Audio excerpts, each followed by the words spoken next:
Good morning, guys. Welcome to Get Kids Woodworking. In this episode, I am going to show you guys how to make a simple bench hook slash saw guide. It's a very easy project that really is beneficial to have around the shop. Ours is going to be approximately 7.5 inches by 11 inches. And this bench hook I'm going to construct out of 2 pieces of 1/2 inch plywood as the base. So we're going to get those cut and we'll get them glued up and we'll move to the next step. Stay tuned.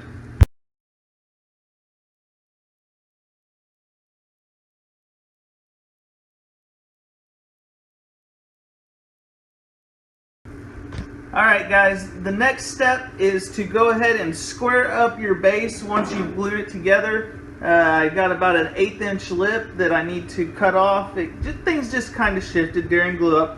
So we'll go ahead and cut that off and get it squared up. What are you doing?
Alright, once you have your base squared up and cut, what you're going to want to do is you're going to want to take a piece of stock that's like maybe 1 inch by 1 inch, and you will want to glue it along one edge and on the corner of your base.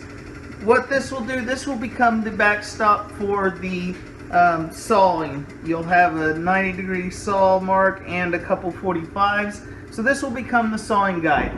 Once we're done with that, we'll go ahead and take another block of wood and put on the bottom, and that is what we'll hook onto either the table saw bed or a bench or just anything. So that'll just hold it in place. So we're going to get this glued up and we'll go from there. We'll be back in a minute.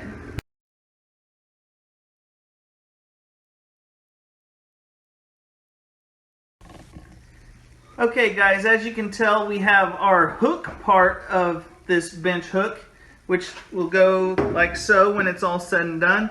And then we also have the backstop of the saw block, I'll call it, or the sawing block, glued up and ready to go.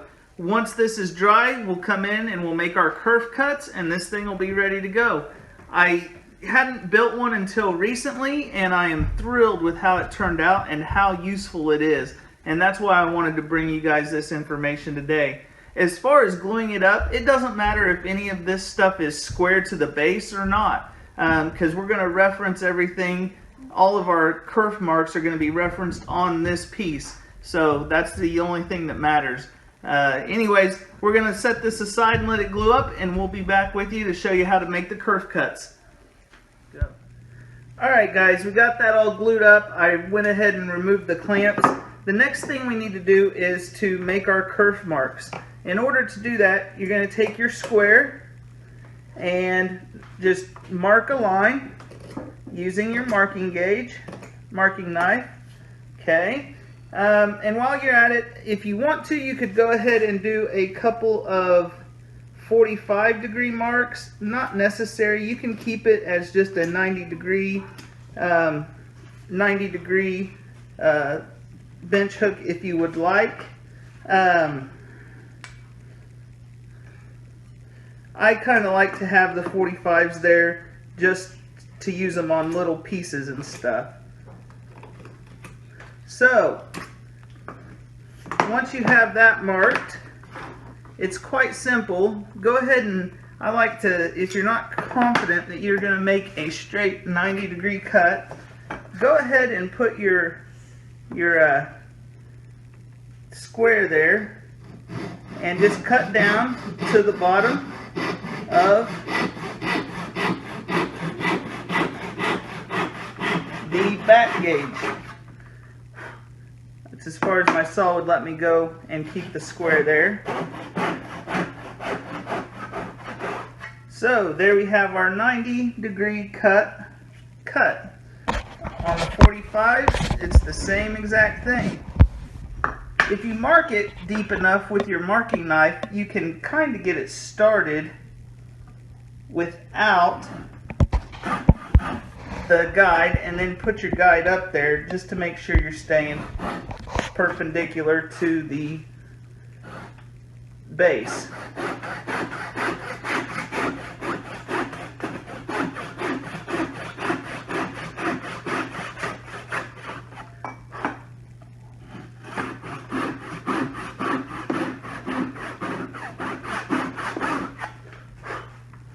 Okay, one more and we'll be done with this project.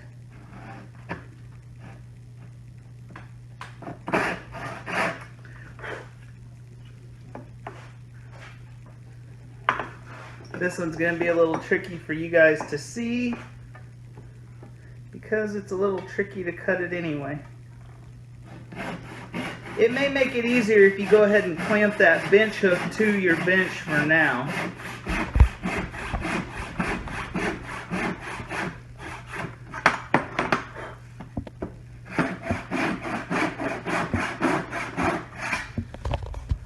But go ahead and cut down to the base, and now if you want to cut a small piece, let me grab something here. If you want to make just a small cut, you can either use the end and lob it off, or if you have a mark, you can actually line your mark up right with the kerf line and cut it at either a 90 or at a 45.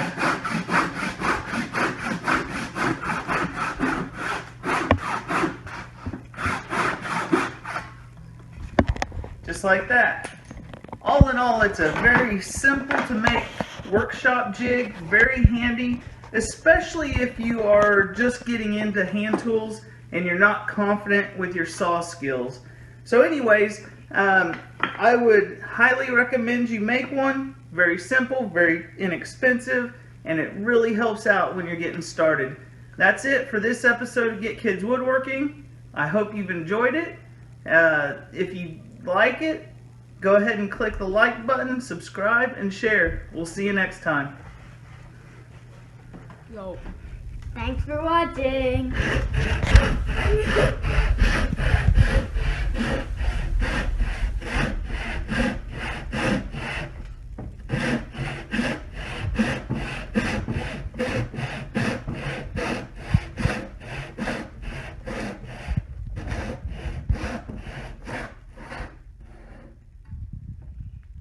Ta-da!